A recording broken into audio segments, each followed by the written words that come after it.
العلم هو النور الهادي والمفتاح لكل الخير من يريد الله به خيرا.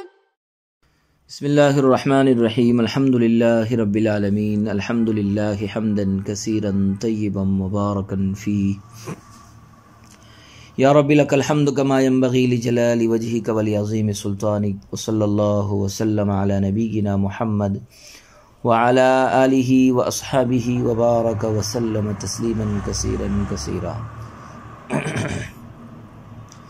ان اللہ عنده علم الساعة وينزل الغیث ويعلم ما في الارحام وما تدری نفس ماذا تکسب غدا وما تدری نفس بأي ارض تموت.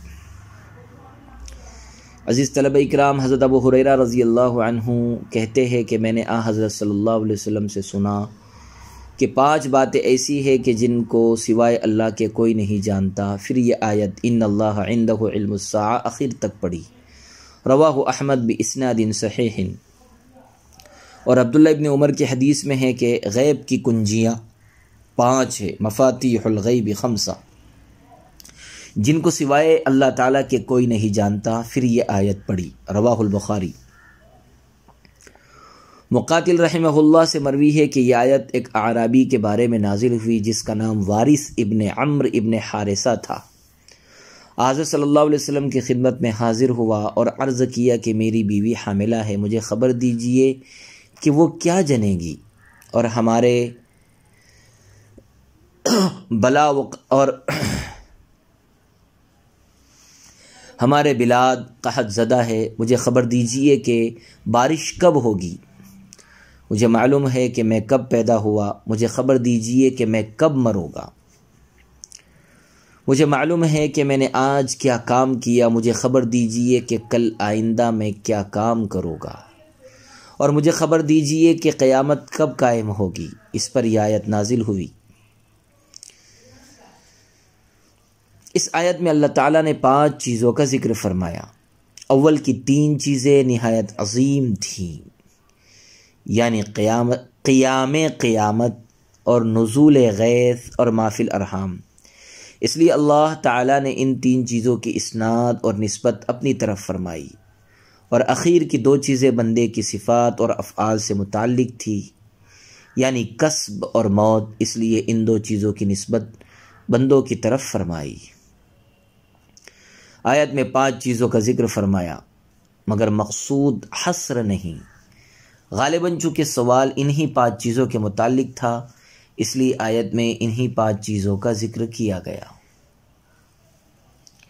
یا یوں کہو کہ یعلم ما فی الارحام سے انسان کے مبدأ حیات کی طرف اشارہ ہے، اور ینزل الغیث سے انسان اور حیوان کے سامان حیات کی طرف اشارہ ہے، اور وما تدری نفس ماذا تکسب غدا سے انسان کے امور معیشت کی طرف اشارہ ہے، اور وما تدری نفس بأی ارض تموت سے انسان کے منتہائے حیات کی طرف اشارہ ہے، اور عنده علم الساعة سے تمام عالم کے معاد کی طرف اشارہ ہے. اور مطلب یہ ہے کہ کل عالم کے مبدا اور معاد اور معاش کا علم کلی اور تفصیلی بہما وجوہ محیط اور قطعی اور یقینی سوائے اللہ تعالیٰ کے کسی کو نہیں ہے. اقوان غیبیہ کا علم کلی اور تفصیلی اور محیط اللہ رب العزت کے ساتھ مخصوص ہے. اور اگر کسی نبی کو بذریعہ وحی کے، اور کسی ولی کو بذریعہ الہام کے، اور کسی مرد صالح کو بذریعہ خواب کے کسی کی موت اور حیات کا کچھ علم ہو جائے تو وہ ایک علم جزئی اور ناتمام ہے جس کو خدا تعالیٰ کے علم محیط کے ساتھ وہ نسبت بھی نہیں جو قطرے کو دریا کے ساتھ ہو. اور بعض اوقات کافروں کو بھی بذریعہ خواب یا کشف کچھ امور دکھلائے جاتے ہیں جو واقعے کے مطابق ہوتے ہیں، جیسا کہ دجال کی حدیث میں اس قسم کے امور کا ذکر آیا ہے، تو وہ بطور استدراج ہے نہ کہ بطریق کرامت. ایک حکایت بڑی عمدہ ہے. شاہ منصور خلیفہ عباسی نے ملک الموت کو خواب میں دیکھا تو پوچھا کہ میری عمر کتنی ہے؟ تو ملک الموت نے 5 انگلیوں سے اشارہ کر دیا۔ بادشاہ جب خواب سے بیدار ہوا تو معبرین سے اس کی تفسیر پوچھی۔ کسی نے 5 برس، کسی نے 5 مہینے اور کسی نے 5 دن اس کی تعبیر دی۔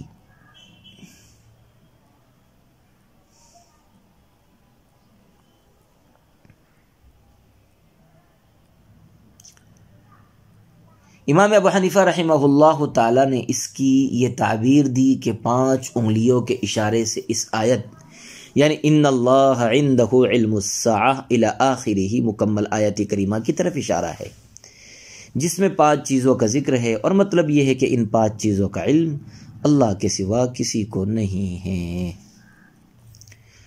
الحمدللہ اولا و آخرا ظاہرا و باطنا، اللہ تعالیٰ کی رحمت اور توفیق اور عنایت سے سورہ لقمان کی تفسیر مکمل ہوئی۔ سورہ سجدہ مکی ہے، اس میں 30 آیتیں اور 3 رکوع ہے۔ حدیث پاک میں ہے کہ حضرت صلی اللہ علیہ وسلم سونے سے پہلے الف لام میم تنزیل السجدہ اور تبارک الذی بیدہ الملک پڑھ لیا کرتے تھے۔ اخرجہ الامام احمد والترمذی والنسائی وغیرہم عن جابر رضی اللہ عنہم۔ ربط، سابقہ صورت سے ربط، گزشتہ صورت کا آغاز حقانیت قرآن سے فرمایا، بعد ازاں دلائل توحید اور دلائل حشر و نشر ذکر کیے۔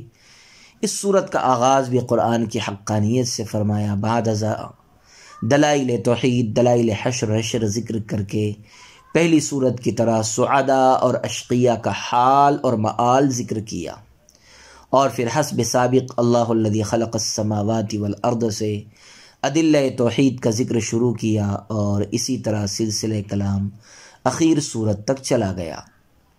یا یوں کہوں کہ سورہ لقمان میں آسمان و زمین کی پیدائش کا ذکر تھا، اور اس صورت میں تدبیر عالم اور انتظام خلائق کا ذکر ہے۔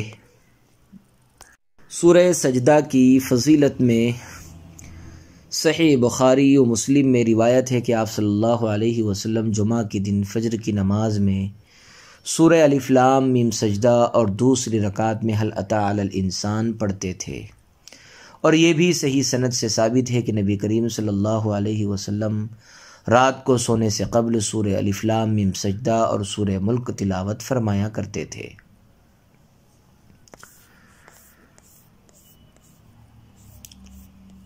سورۃ السجدۃ مکیۃ وہی 30 آیتاً، سورہ سجدہ مکی ہے اور وہ 30 آیتیں ہیں۔ سورہ سجدہ مکی ہے، اس میں 30 آیتیں ہیں، اور بعض حضرات کے نزدیک 29 آیات ہیں، البتہ 3 آیتیں مدنی ہیں۔ یہ کلبی اور مقاتل رحمہم اللہ کا قول ہے۔ ان کے علاوہ نے کہا ہے کہ 5 آیتیں مدنی ہیں، جن کی ابتدا تتجافی جنوبہم عن المضاجع یدعون ربہم خوفا وطمعا سے اور انتہا الذی کنتم بہ تکذبون پر ہے۔ الف لام میم تنزیل الکتاب لا ریب فیہ من رب العالمین۔ الف لام میم اللہ اعلم بمرادہ، تنزیل الکتاب ای القرآن مبتدأ لا ریب فیہ شک فیہ خبر اول من رب العالمین خبر ثان ام بل یقولون افتراہ محمد لا بل هو الحق من ربک لتنذر به قوما ما نافیۃ اتاہم من نذیر من قبلک لعلہم یہتدون بانذارک۔ بسم اللہ الرحمن الرحیم، شروع کرتا ہوں اللہ کے نام سے جو نہایت مہربان رحم والا ہے۔ الف لام میم، اس کی مراد تو اللہ ہی بہتر جانتا ہے۔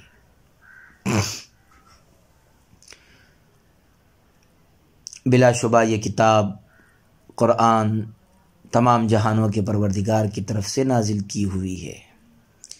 تنزیل الکتاب مبتدا ہے، لا شک فیہ خبر اول ہے، من رب العالمین خبر ثانی ہے کیا یہ لوگ یہ کہتے ہیں کہ اس کو محمد صلی اللہ علیہ وسلم نے گھڑ لیا ہے؟ نہیں، بلکہ وہ تیرے رب کی طرف سے حق ہے تاکہ آپ اس کے ذریعے اس قوم کو ڈرائیں کہ جس کے پاس آپ سے پہلے کوئی ڈرانے والا نہیں آیا۔ ما نافیہ ہے تاکہ وہ آپ کے ڈرانے سے ہدایت حاصل کرے۔ عزیز طلبہ کرام، الف لام میم تنزیل الکتاب لا ریب فیہ من رب العالمین، اس میں متعدد ترکیبیں ہو سکتی ہے، مگر بہتر اور آسان وہی ہے جس کو شارح علام نے بیان کیا ہے، وہ یہ کہ تنزیل الکتاب مبتدا اور لا ریب فیہ خبر اول اور من رب العالمین خبر ثانی۔ مبتدا اپنی دونوں خبروں سے مل کر الف لام خبر ہے الف لام مبتدا کی۔ ام یقولون افتراہ، ام منقطعہ ہے جو معنی میں بل ایقولون افتراہو کے ہے، اس میں حمزہ انکاری ہے، مگر مفسر علام نے صرف بل تحریر کیا ہے، شاید کہ کاتب سے حمزہ رہ گیا ہے۔ مطلب یہ ہے کہ اس میں مشرکین کے اس دعوے کا انکار ہے کہ یہ قرآن محمد کی خود ساختہ اور گھڑی ہوئی کتاب ہے۔ اس کا رد اور انکار کرتے ہوئے فرماتے ہیں کہ ایسی بات نہیں ہے، اس لیے کہ اس قسم کا کلام طاقت بشری سے باہر ہے۔ پوری دنیا عرب کے فصحاء بلغاء اس کے مثل لانے سے عاجز رہے ہیں، اور آج بھی قرآن کا یہ چیلنج باقی ہے کہ ادنا سے ادنا مثل 3 آیتوں کی کوئی صورت بنا کر کے پیش کر دے۔ بل هو الحق، افطرا کی نفی کرنے کے بعد اس بات حقیقت کے لیے یہ اضراب انتقالی ہے، یہ اضراب ابطالی بھی ہو سکتا ہے، یعنی مشرکین کے قول افطرا کو باطل کرتے ہوئے کہا گیا ہے کہ اس صورت میں تقدیر عبارت یہ ہوگی لیس ہوا کما قالوا بل هو الحق۔ اب رہا یہ مقولہ کہ کل ما فی القرآن من الاضراب انتقالی، تو اس کے علاوہ پر محمول ہوگا۔ آیت کے معنی یہ ہو گیا کہ قرآن میں جو کچھ ہے وہ حق ہے، اور یہ حصر جملہ بل هو الحق معرفت الطرفین سے مستفاد ہے۔